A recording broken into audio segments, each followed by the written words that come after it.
The picture that the world receives from the followers of Muhammad paints him as a valiant, honorable, just and fearless warrior. What is the reality and what are the facts? The greatest threat to the exposure of the falsehood of the Quran are knowledge of the Quran, Hadiths, the Hebrew Bible, the New Testament, and related scriptures and history. As we have repeatedly shown and will continue to do so in our series, that without a doubt, it is by divine justice that the very Hadith that explain the Quran to the followers of Muhammad are the very ones which completely and utterly destroy its alleged divine origin and its veracity, as we shall prove yet again in this chapter.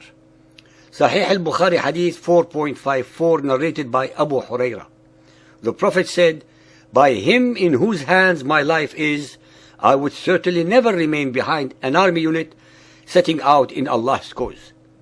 By him in whose hands my life is, I would love to be martyred in Allah's cause and then get resurrected, and then get martyred and then get resurrected again, and then get martyred and then get resurrected again, and then get martyred." Muhammad, in his own words, admits that he did not fight in most of the raids that he either initiated or conducted. He preferred death in jihad than life, as long as it was the death and jihad fought by his followers and not by himself. What a spineless coward! He sent his simpleton and gullible followers to their demise with promises of booty and rape if they survived, and unlimited sensual and sexual pleasures in his perverted version of paradise if they got slaughtered. With such promises, they could not go wrong whether dead or alive. Then the brave Muhammad, who did not fight, boast of how he would have preferred to die in the way of Allah in jihad again and again and again. Ibn Ishaq 373. The apostle wore 2 coats of mail on the day of Uhud, and he took up a sword and brandished it, saying, "Who will take this sword with its right?" Muhammad did not get into the pitch of battle, but retired to the top of the hill surrounded by his bodyguards. That is why he gave his own sword to someone else to fight with. It is obvious that Muhammad was no Alexander the Great, nor a Julius Caesar, but a pure coward who had to wear 2 coats of mail, even though he had no intention of exposing himself to danger, but relying on others to die for him, his ideas and his fraudulent promises. Sahih al-Bukhari Hadith 4.276, narrated by Al-Bara bin Azib. The Prophet appointed Abdullah bin Jubair as the commander of the archers who were 50 on the day of the Battle of Uhud. He instructed them, "Stick to your place. You should not leave your place till I send for you." When the infidels were defeated, by Allah, I saw the women fleeing, lifting up their clothes, revealing their leg bangles and their legs. So the companions of Abdullah bin Jubair said, "The booty, O people, the booty! Your companions have become victorious. What are you waiting for? Now." Abdullah bin Jubair said, "Have you forgotten what Allah's apostle said to you?" They replied, "By Allah, we will go to the enemy and collect our share from the war booty." But when they went to them, they were forced to turn back defeated. At that time, Allah's apostle in their rear was calling them back. Only 12 men remained with the Prophet, and the infidels martyred 70 men of us. Then Abu Sufyan, the leader of the unbelievers, asked 3 times, "Is Muhammad present among these dead people?" The Prophet ordered his companions not to answer him. The Hadith and their history amply prove that those who converted to the followers of Muhammad did not do so for sublime spiritual reasons, but for booty, plunder, rape and enslavement of the wealth, hard work and the fruitful produce of other peoples. Sahih Muslim Hadith 4413, narrated by Anas bin Malik. It has been reported on the authority of Anas bin Malik that when the enemy got the upper hand on the day of the Battle of Uhud, the Messenger of Allah was left with only 7 men from the Ansar and 2 men from the Quraysh. When the enemy advanced towards him and overwhelmed him, he said, "Whoever turns them away from us will attain paradise or will be my companion in paradise." A man from the Ansar came forward and fought the enemy until he was killed. The enemy advanced and overwhelmed him again, and they repeated the words, "Whoever turns them away from us will attain paradise or will be my companion in paradise." Another man from the Ansar came forward and fought until he was killed.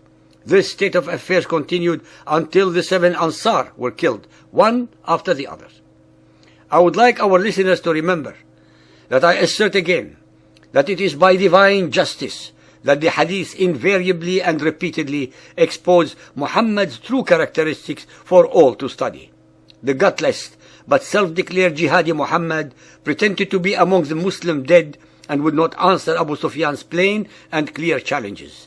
As usual with Muhammad, he expected others to expose themselves to danger. Any fair-minded and inquisitive person would ask the following questions. Why was not Muhammad at the forefront of the battle instead of being at the rear?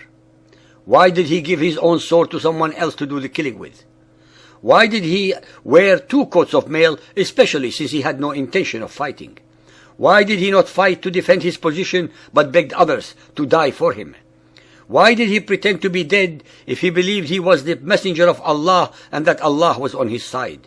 Why, at the very end, did he not answer the challenges of the leader of the Quraysh, but expected others to do so? Can any follower of Muhammad answer these simple questions? Ibn Ishaq 380. When the enemy hemmed Muhammad in, he said, "Who will sell his life for us?" 5 of the Ansar arose. They fought in defense of the Apostle, man after man, all being killed. Even though Ibn Hisham had edited Ibn Ishaq's version of events by taking out items that were not complementary to Muhammad, even so, the story as depicted shows an extremely craven and unprincipled man, who would send any number of his gullible and unsuspecting believing followers to certain death without lifting a finger to defend himself. Ibn Ishaq 381. Abu Dijana made his body a shield for the Apostle. Arrows were falling on his back as he leaned over him until there were many stuck in it. The first man to recognize the Apostle after the rout, when the men were saying the Apostle has been killed, was Ka'b bin Malik.